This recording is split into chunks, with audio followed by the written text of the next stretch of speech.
Aloha mai kako, Kilamau Tengun here for Light Alchemy High, talking a little bit about sacred spaces and creating that sensation with ritual incense shops, sacred spaces. And so this is a wonderful little mix that I have not used yet, so I'm pretty excited for it.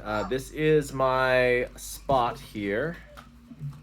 Give you just a brief overview of what happens.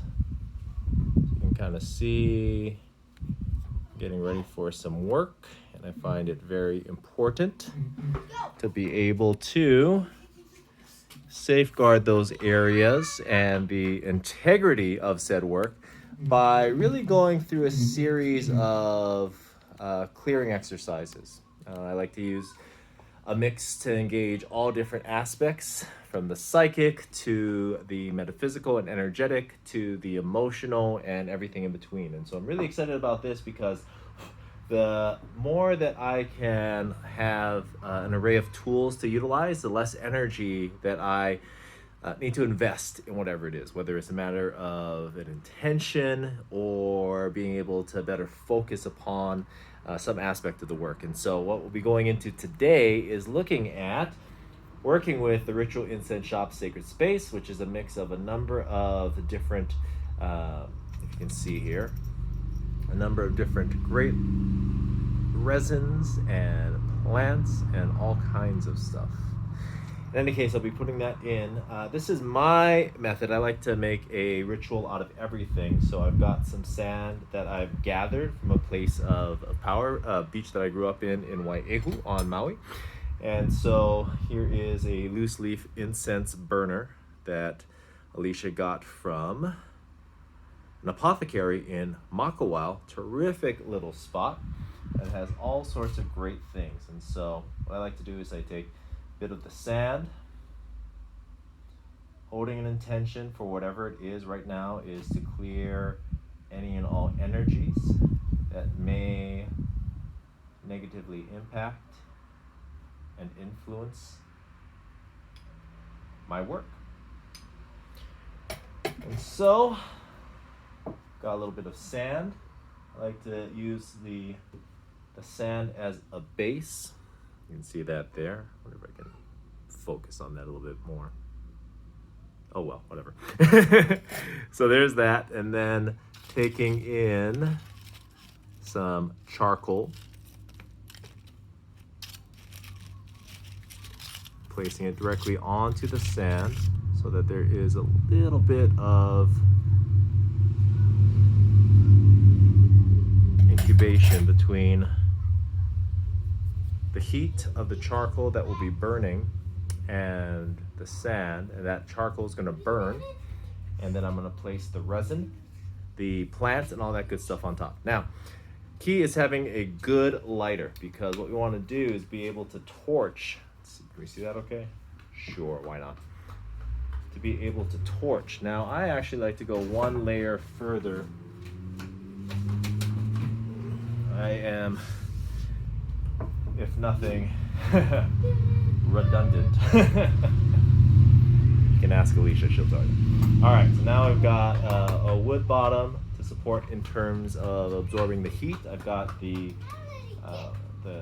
clay incense holder, sand, and then also now I've got the charcoal. Now you want to have a good torch.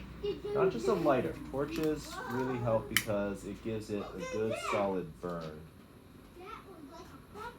Now as you go through that, is it recording? It's recording. All the while the children in the back. Now, what we're looking for with this is really just getting a good solid heat onto the charcoal. As it does, it's going to begin to spark a little bit. However, you want to get it just going. Now, to get it going is really a matter of not just the heat itself, but having the steady flame going. And as it goes, usually a little later than sooner, it's going to start to actually take hold. Much like back in the day, I think of grilling with dad. And you get the charcoals going, those usually with copious amounts of lighter fluid.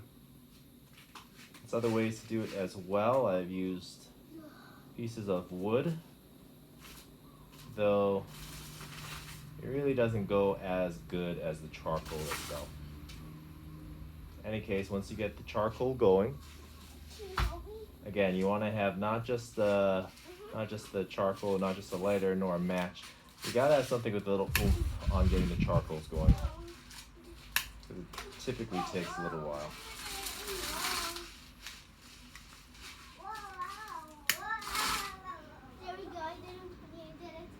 Okay, so as we go, what's great about this, the reason that I personally like the loose leaf is that I can actually grow a lot myself. And so that's nice to have for sure. However, again, the great thing about working with other practitioners is really just being able to get to almost delegating the work. Not even delegating. That sort of implies almost like a hierarchy of sorts. Sharing in the work. Because when we begin to share, what happens is that we have more energy that we can maintain for ourselves, because again, we can maintain the integrity of our own conscious field, and that energy can be focused upon specifically what it is that we are most apt and able to do. And so with this then, being able to work with Jen, for example, with her mixes with ritual incense, is that it allows me to refocus my own attention on other things as well. Instead of, for a while when I was first starting, and still dependent upon the amount of energy I want to pour into a spell or an intention, I'll, definitely still go the extra mile, whether it's a matter of gathering like sand that I use, or salt, or perhaps wood, or other spell components. Then again, the more power we invest, the more that we can direct. And so with this though, what's great is that we can still have something that really is mindfully crafted and created, and can really be an added benefit, because then we can really focus our own attention upon what it is that we do best. For me, I really love working with ritual and ceremony, because it is a meditation in and of itself. And in doing so, I really work within my own, what I call embodied genius, especially in working with what I've really been focusing upon recently, which is quantum wizardry. And that's looking at using these different universal principles and being able to utilize certain techniques that, certain techniques that really allow me to do more with these modern day pieces as well. Now with the loose leaf, let me just show you before I pour it on.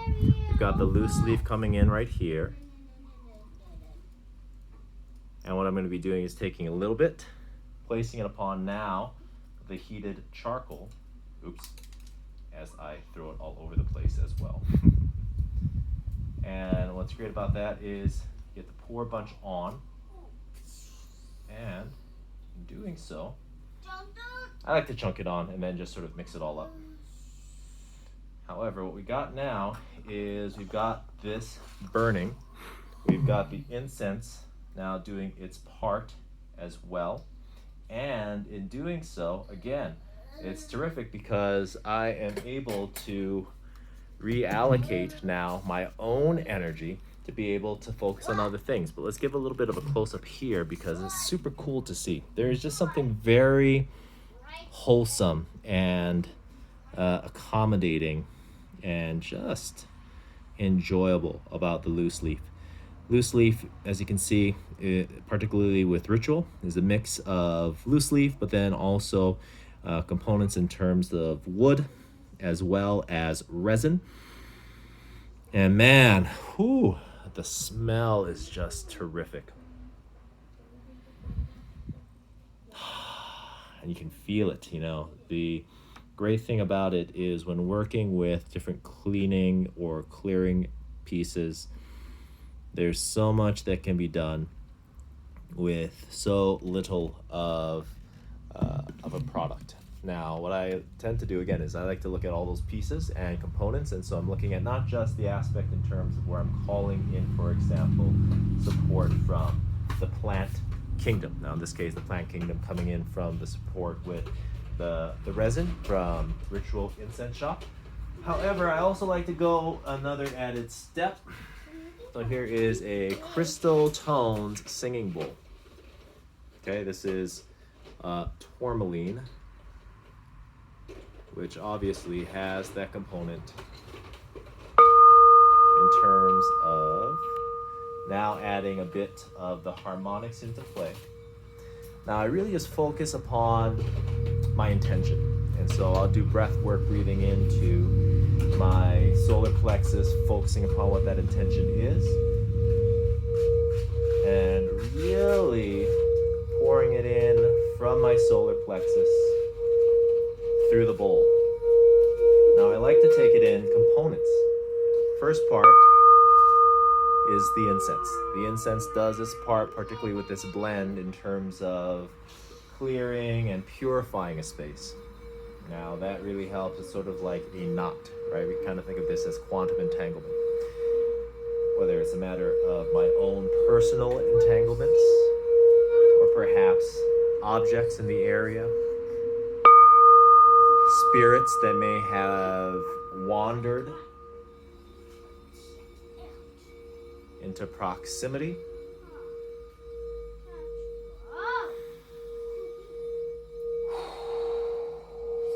We're talking about and thinking it in terms of entanglement, for example. Then what the incense does is it helps to loosen the knot a bit.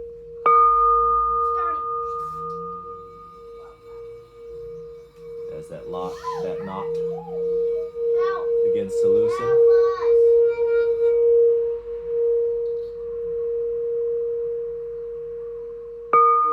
we begin to take it a step further. Now, this bowl in particular is a heavy hitter, meaning that it carries such a tremendous frequency in and of itself. Again, solar plexus, breathing in here, breathing out, pouring my own energy through the bowl itself.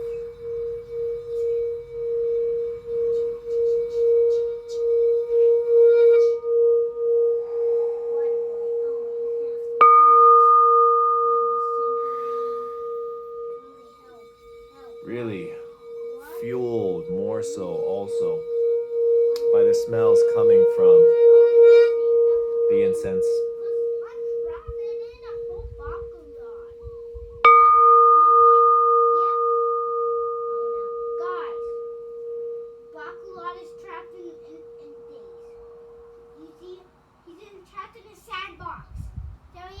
Now as that continues to go, I typically like to just let that burn for a while.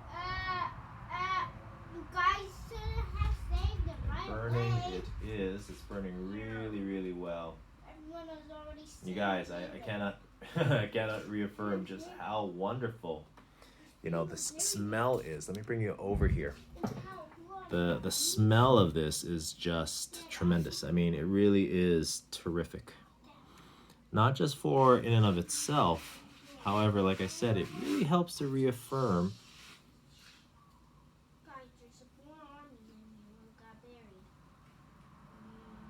the energies that I pour into it as well. And what you'll typically have is when you really got a good solid burn, and it's not going to be, blazing. You don't want that.